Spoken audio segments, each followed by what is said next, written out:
Good morning student. आज आपण magnetic effect आणि मॅग्नेटिझमचे न्यूमरिकल स्टार्ट करतोय. न्यूमरिकल फारच कमी आहेत. मॅग्नेटिक मटेरियल आहे म्हणजे मॅग्नेटिझम, त्याच्यामध्ये फक्त 3 न्यूमरिकल आहेत आणि ह्या टॉपिकमध्ये 5-6 न्यूमरिकल आहेत. आपण ते न्यूमरिकल करूयात. आता पहिलं न्यूमरिकल मी रीड करतो. A particle of charge q follows the trajectory as shown in figure.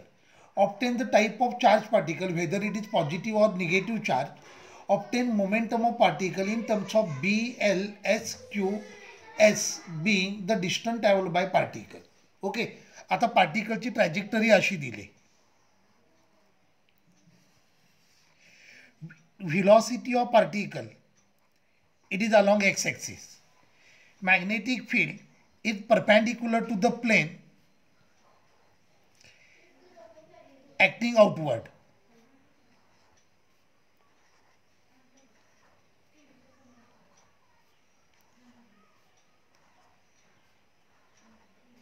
Okay, पार्टिकलची ट्रॅजेक्टरी अशी शो केले. So according to Fleming left hand rule, पार्टिकलची व्हेलॉसिटी आहे along X axis. Okay, magnetic field आहे perpendicular and outward. याचा अर्थ magnetic force येणार vector. Magnetic फोर्सचा formula vector F is equal to Q vector V cross vector B. Okay, magnetic field आहे it is perpendicular and outward. Velocity of particle is along X axis according to Fleming's left hand rule. किंवा हा cross product तुम्ही solve केला तर magnetic force येईल along positive direction of Y axis. आता एक लक्षात ठेवायचं, according to left hand rule, if field is inward then negatively charged particle goes anti-clockwise and positively charged particle goes clockwise. If field is outward, then negatively charged particle goes anti-clockwise and positively charged particle goes clockwise. आता आपलं field outward आहे, मी आउटवर्डच म्हटलं ना. If field is outward then positively charge particle goes in clockwise direction and negatively charged particle goes in anti-clockwise direction. आता इथे पार्टिकलची जी trajectory आहे ही trajectory anti clockwise आहे. फील्ड आउटवर्ड आहे, बरोबर आहे, फील्ड आउटवर्ड आहे. सो पार्टिकलची ट्रॅजेक्टरी आहे ती अँटी क्लॉकवाईज आहे. याचा अर्थ हा पार्टिकल निगेटिव्हली चार्ज पार्टिकल असेल, म्हणजे हा इलेक्ट्रॉन असेल. ओके, आपल्याला न्यूमरिकलमध्ये काय विचारलं आहे तर पार्टिकलची टाईप देखील विचारले, whether it is positively charge particle or negatively charge particle. So according to left hand rule, Fleming left hand rule, if field is outward then negatively charge particle goes anti clockwise and positively charge particle goes clockwise. आता इथे जी पार्टिकलची trajectory आहे ती anti clockwise आहे, याचा अर्थ हा negatively charge particle असेल. तर आता पुन्हा आपल्याला प्रोजेक्टाईल मोशनचं लॉजिक यूज करायचं आहे. आता बघा, व्हेलॉसिटी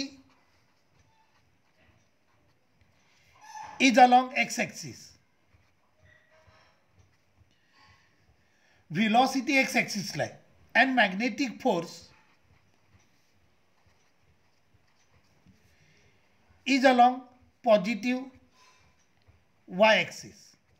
ओके, आता अलॉंग एक्स ॲक्सिस ॲक्सलरेशन 0 असेल, कारण फोर्स कोणत्या डिरेक्शनला आहे, वायच्या डिरेक्शनला आहे. त्यामुळं अलॉंग एक्स ॲक्सिस ॲक्सलरेशन किती असेल, 0. ओके, अलॉंग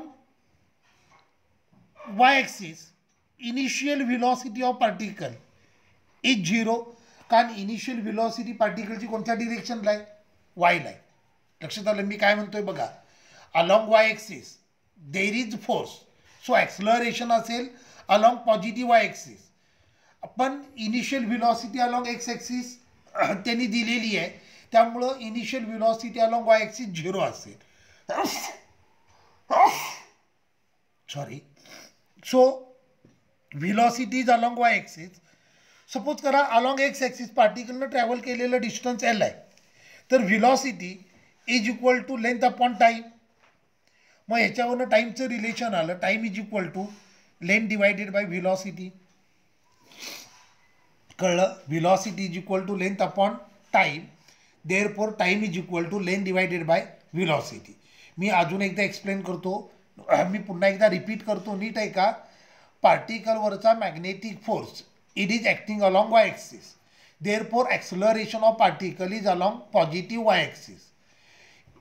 पण पार्टिकलला जी व्हिलॉसिटी इम्पार्ट केले ती व्हिलॉसिटी आहे अलॉंग एक्स ॲक्सिस, त्यामुळं एक्स ॲक्सिसला ॲक्सलरेशन 0 असेल कारण फोर्स वाय ॲक्सिसला आहे, बरोबर आहे. So along X axis acceleration is 0, there is only initial velocity. Along Y axis there is acceleration but there is no initial velocity. आता motion along Y axis S Y is equal to U Y T plus half A Y into T square. U Y is equal to 0. A Y acceleration is nothing but magnetic force divided by mass. magnetic force किती असणार QVB upon m. acceleration म्हणजे force divided by mass. so acceleration किती आलं force divided by mass म्हणजे force हा magnetic force आहे. magnetic force किती असतो QVB upon m. so S is equal to हे आलं 0 plus half QVB upon m into T square. आपण इथे टी काढून ठेवलं, टी किती आहे L अपॉन व्ही आहे, बरोबर आहे. मग हे आलं S is equal to QVB upon 2m into T square. T square म्हणजे L square upon V square. So हे आलं QBL स्क्वेअर अपॉन 2mv, बरोबर आहे. Therefore mv is equal to QBL square upon 2s. आता mv म्हणजे काय momentum, बरोबर आहे ना. Mass into velocity it is momentum. So momentum of particle आला P is equal to QBL square upon 2s. हेच आपल्याला विचारलं होतं, मोमेंटम ऑफ पार्टिकल विचारलं होतं. तर हे न्यूमरिकलमध्ये मी अजून एक थिंग क्लिअर करतो पुन्हा एकदा, नीट आहे का. Particle has initial velocity along X axis, but along X axis there is no force, therefore along x axis there is no acceleration. Magnetic force is acting along positive y axis, so acceleration is along positive y axis, but there is no initial velocity along y because initial velocity is imparted in horizontal direction along x axis. मग मी काय केलं, motion along horizontal consider केलं, त्याच्यावरनं time find केला. नंतर motion along vertical consider केलं, त्याच्यामध्ये टाईमला पुट केलं आणि सॉल्व केलं. कळलं? ओके. मग दुसरं न्यूमरिकल आपण स्टडी करूयात. Consider a square loop of wire loaded with glass bulb of mass m hanging vertically suspended in air with its one part in uniform magnetic field which is acting coming out of plane of paper. Due to the current I flowing through the loop, there is magnetic force in upward direction. Calculate current I in loop for which magnetic force would be exactly balance the force on mass. आता बघा, हे loop आहे, okay. लूपचा काही portion आहे तो external magnetic फील्डमध्ये आहे.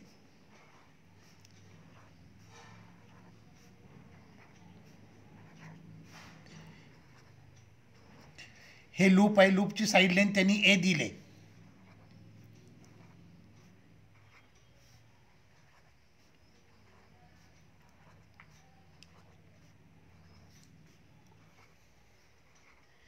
लूपची साईड लेंथ ए दिले. लूपचा एक पोर्शन आहे तो मॅग्नेटिक फील्डमध्ये आहे. As a result of this it will experience magnetic force आणि मॅग्नेटिक फोर्स व्हर्टिकली अपवर्ड आहे असं दिलं आहे, बरोबर आहे. आता हे वेट असेल, ह्या लूपचं weight W is equal to mg, it is acting in vertically downward direction. हे लूप जर सस्पेंड झालं असेल तर magnetic force must be equal to weight. मग हे आलं, करंट पास केला आहे. सो ILB हा मॅग्नेटिक फोर्सचा formula must be equal to mg. पण here L is equal to A दिलं आहे, लेंथ ऑफ लूप A दिलं आहे. मग हे आलं IAB is equal to mg. Therefore I is equal to mg upon AB. लक्षात आलं. डायग्राम बघा. लूप त्यांनी आपल्याला दिले की ह्याच्यावरचा लूपवरचा मॅग्नेटिक फोर्स आहे तो अपवर्ड डिरेक्शनला ॲक्ट होतोय. आणि हा लूप जर सस्पेंड झाला असेल तर मॅग्नेटिक फोर्स आणि वेट दोघं सेम असतील, मॅग्नेटिक फोर्स आणि वेट दोन्ही सेम असतील तर हे एकमेकाला बॅलन्स करतील. म्हणून मी दोघांना इक्वेट केलं, त्याच्यावरनं मॅग्नेटिक फोर्सचा फॉर्म्युला काढला. क्लिअर झालं. ओके. नेक्स्ट न्यूमरिकल आहे. अ circular coil of conducting wire has 500 turns and area 1.26 into 10 raised to minus 4 meter square is enclosed by the coil. A current 100 microampere is passed through the coil. Calculate magnetic moment. आता magnetic moment of current carrying circular loop formula असतो NIA. magnetic dipole moment of current carrying circular loop formula आला NIA. Number of turns दिलेत 500, current दिलाय 100 मायक्रोएम्पियर म्हणजे 10 raised to minus 6 into area of cross section 1.26 into 10 raised to minus 4 metre square. मग हे आलं 5 into 10 raised to 4 into 10 raised to minus 6 into 1.26 into 10 raised to minus 4. मी काय केलं लक्षात आलं काय, हे 2 झिरो आणि हे 2 झिरो ह्यांना 10 raised to 4 लिहिलं. 10 raised to minus 4 10 raised to 4 cancel झालं. सो हे आलं 5 into 1.26 into 10 raised to minus 6. So M is equal to 6.3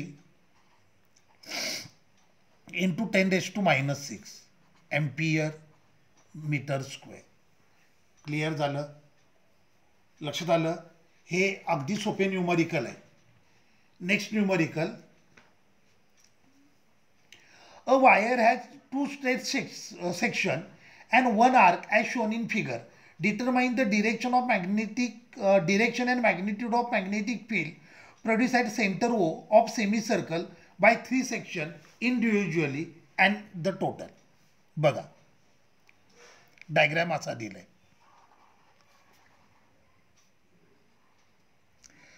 हा ऑब्झर्वेशन पॉइंट O आहे.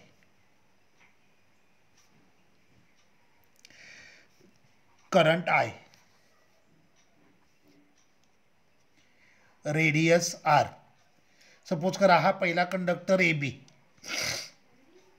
देन आर्क BC आणि हा कंडक्टर CD. आता या पॉइंटला टोटल मॅग्नेटिक फील्ड असणार आहे B is equal to magnetic field due to section AB plus magnetic field due to arc BC plus magnetic field due to straight section CD. बरोबर आहे. आता नीट लक्ष द्या, आपण थेरीमध्ये स्टडी केलं आहे. ऑब्झर्वेशन पॉईंट आहे तो ABच्या लॉन्जिट्युडिनल ॲक्सिसवर आला आहे आणि CDच्या देखील लॉन्जिट्युडिनल ॲक्सिसवर आहे. मग जर लॉन्जिट्युडिनल ॲक्सिसवर जर ऑब्झर्वेशन पॉईंट येत असेल तर त्यासाठी vector DL cross vector R हे 0 असणार, म्हणजे मॅग्नेटिक फील्ड 0 येणार. तर ऑब्झर्वेशन पॉईंटला conductor AB, observation point O conductor ABच्या ॲक्सिसवर लाई झाला आहे, त्यामुळं ABचं मॅग्नेटिक फील्ड 0 असणार, CDचं मॅग्नेटिक फील्ड 0 असणार. मग B फक्त कुणामुळे येणार, B is equal to B due to arc BC. आता ही सेमी सर्क्युलर आर्क आहे, मग सेमी सर्क्युलर आर्क असेल तर फॉर्म्युला काय आला, μ0 upon 4 pi I upon R into pi. बरोबर आहे. μ0 upon 4 pi I upon R into pi. Therefore हे पाय आणि हे पाय कॅन्सल झालं. सो हे आलं mu 0 I upon 4R. Magnetic field due to R किती आलं mu 0 I upon 4R. Clear झालं. मी पुन्हा एकदा सांगतो. हा सेक्शन ए बी आहे. ऑब्झर्वेशन पॉईंट आहे तो कंडक्टर ए बीच्या लॉन्जिट्युडिनल ॲक्सिसवर आहे. For infinitely long straight conductor observation point जर ॲक्सिसवर येत असेल तर मॅग्नेटिक फील्ड 0 असतं. ऑब्झर्वेशन पॉईंट ओ हा कंडक्टर सी डीच्या देखील लॉन्जिट्युडिनल ॲक्सिसवर आहे, त्यामुळं सी डीसाठी देखील मॅग्नेटिक फील्ड 0. म्हणजे या पॉईंटला फक्त कोणाचं मॅग्नेटिक फील्ड असणार आहे, या पॉईंटला मॅग्नेटिक फील्ड असणार आहे only due to circular arc. Okay, only due to arc.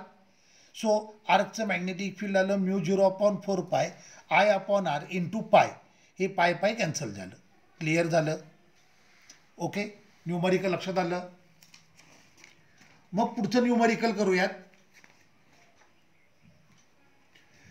Consider a closely wound 100 tons coil having radius 1 meter. If current is 10 ampere passes through the coil, what will be the magnitude of magnetic field at center of coil?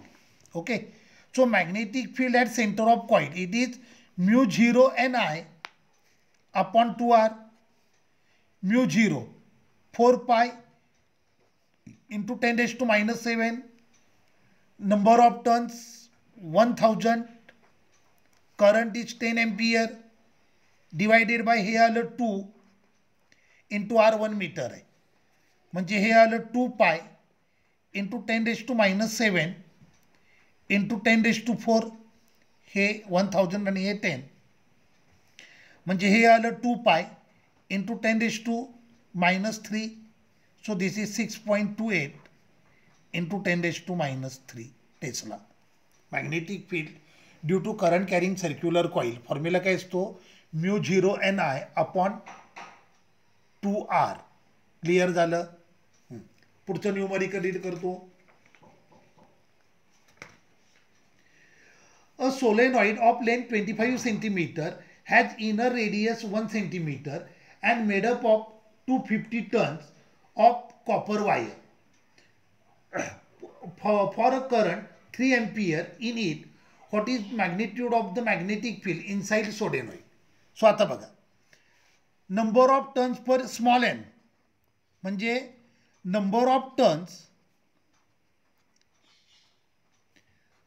Per unit length. So small n is equal to total turns divided by total length.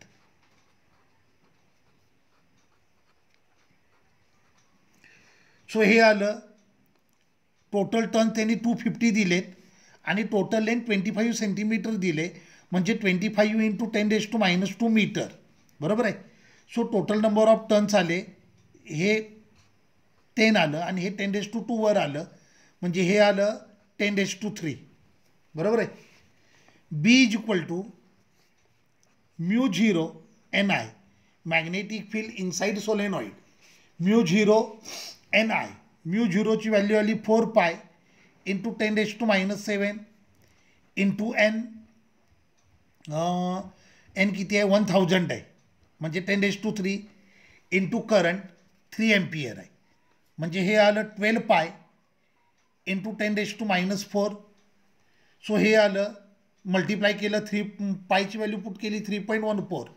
हे आलं 37.68 इंटू 10 raise to minus 4. So this is 3.768 into 10 raise to minus 3 tesla. Okay, तर हे numerical होते magnetic field, magnetic effect of electric current या टॉपिकचे. आता magnetic मटेरियलमध्ये पण 3 न्यूमरिकल आहेत, मग ते न्यूमरिकल आपण सॉल्व करूयात. मी मॅग्नेटिक इफेक्ट मॅग्नेटिक मटेरियल हा टॉपिक घेतो. हा बघा, मी न्यूमरिकल रीड करतो. A bar magnet of moment of inertia 500 gram per centimetre square make 10 oscillation per minute in a horizontal plane. What is its magnetic moment if horizontal magnetic field of earth magnetic horizontal component of Earth's magnetic field is 0.36 Gauss. आता बघा, I moment of inertia 500 gram centimetre square. हे आलं 500 gram to kg 10⁻³ metre to centimetre 10 centimetre to metre 10⁻² आणि हा त्याचा square. म्हणजे हे आलं 500 इंटू 10⁻³ इंटू हे आलं 10⁻⁴. सो मोमेंट ऑफ इनर्शिया आला 500 into 10⁻⁷. So I is equal to 5 into 10⁻⁵ kg metre square. आपल्याला फ्रिक्वेन्सी दिले, frequency n is equal to 10 revolution in 1 minute म्हणजे 10/60. सो फ्रिक्वेन्सी किती आली 1/6 hertz. Time period is reciprocal of frequency, therefore time period आला 6 second. Okay. Magnetic field दिले 0.36 Gauss. गॉसला टेस्लामध्ये convert करायचं असेल तर 10⁻⁴ मल्टिप्लाय करायचं. 1 gauss is equal to 10⁻⁴ tesla. मग हे आलं 0.36 into 10⁻⁴ tesla. Okay. Time period of bar magnet formula असतो 2π √I/MB squaring on both side. T square is equal to 4π² I/MB. So M is equal to 4π² I/T² B. So हे आलं 4 into π² 9.86 into moment of inertia 5 into 10⁻⁵ divided by time period 36. Time period 6 आहे, त्याचा square किती आला 36 into 0.36 into 10⁻⁴. हे सगळं solve केलं तर आन्सर येतं 1.52 ampere metre square. Okay. Numerical पुन्हा एकदा व्यवस्थित बघा. मोमेंट ऑफ इनर्शिया CGS मध्ये दिला आहे, त्याला मी SI मध्ये कन्वर्ट करून घेतलं. पुन्हा त्यांनी फ्रिक्वेन्सी दिले, number of revolution per unit time म्हणजे फ्रिक्वेन्सी. त्यांनी आपल्याला फ्रिक्वेन्सी दिली. फ्रिक्वेन्सी किती आहे 10 रिव्होल्यूशन इन 1 मिनिट म्हणजे फ्रिक्वेन्सी आली 10/60. So 1/6 RPS. बरोबर आहे. Time period is nothing but reciprocal of frequency. So time period मग आला 6 सेकंड. मॅग्नेटिक फील्ड 0.36 गॉस आहे. गॉसला टेस्लामध्ये कन्वर्ट कसं करतात 1 gauss is equal to 10⁻⁴ tesla. मग 0.36 इंटू 10⁻⁴ टेस्ला टाइम पिरियडच्या फॉर्म्युल्यात व्हॅल्यू पुट केली, त्याच्यावरनं मॅग्नेटिक डायपोल मोमेंट मी फाइंड केली. ओके.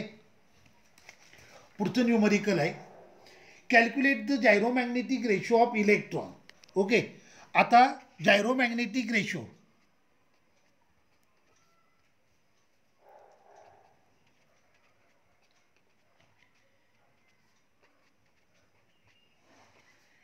फॉर्म्युला असतो E/2m. इलेक्ट्रॉनसाठी फाईंड करायचं आहे. So electronic charge 1.6 into 10⁻⁹ divided by 2 into mass of electron 9.1 into 10⁻31. So हे आलं 8.8 into 10⁻10 coulomb per kg. Okay. कळलं का. न्यूमरिकल अगदी सोपं आहे आणि ही स्टँडर्ड व्हॅल्यू आहे, ही पाठच करून ठेवा, हे आपल्याला कायम लागणार आहे. ओके. मग पुढचं न्यूमरिकल मी रीड करतो. The region inside current carrying toroid winding is filled with aluminium having susceptibility 2.3 into 10⁻⁵. What is percentage increase in magnetic field in the process. Okay. तो आपल्याला percentage increase in magnetic field काढायचं आहे. Okay. तर आता बघा magnetic field without air rod. Magnetic field without aluminium rod. Formula येणार B0 is equal to μ0H. With aluminium rod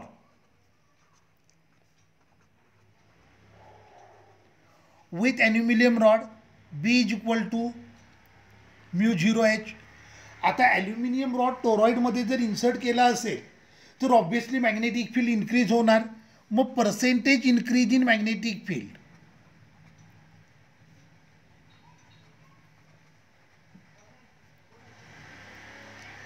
percentage increase in magnetic field हे आलं delta B upon B0 into 100. बरोबर आहे. आपण units and measurement topic study केले, त्याच्यामध्ये आपण percentage error find केली होती. मी तोच फॉर्म्युला यूज करतो आहे. So percentage increase in magnetic field हे आलं B minus B0 upon B0 into 100. Therefore B minus B0 upon B0 into 100 is equal to B म्हणजे काय μH minus μ0H upon μ0H into 100. बरोबर आहे. H common निघून cancel झालं म्हणजे हे आलं म्यू मायनस μ0 अपॉन μ0 इंटू 100. हां, आता आपलं रिलेशन काय होतं बघा. Mu is equal to μ0 into bracket 1 plus काय. So mu upon μ0 is equal to 1 plus काय mu upon μ0 minus 1 is equal to काय. म्हणजे हे आलं mu minus μ0 upon μ0 is equal to काय. बरोबर आहे. तर आता हे इक्वेशन नंबर 1 आहे. ह्याच्यामध्ये म्यू मायनस μ0 अपॉन μ0 हे म्हणजे काय आलं आहे ससेप्टिबिलिटी काय. So percentage increase in magnetic field B minus B0 upon B0 into 100 is nothing but काय इंटू 100. सो हे आलं ससेप्टिबिलिटी दिले 2.3 into 10⁻⁵ into 100. So percentage increase झालं 2.3 इंटू 10⁻⁻3%. ओके. हे न्यूमरिकल एकदा नीटला देखील विचारलेलं आहे, AIPMTला विचारलेलं आहे. क्लिअर झालं. तर या टॉपिकमध्ये एवढेच न्यूमरिकल आहे. तर हे न्यूमरिकल एकदा रफमध्ये सॉल्व करून बघा म्हणजे तुम्हाला प्रॉब्लेम येणार नाही. ठीक आहे. थांबूयात आपण.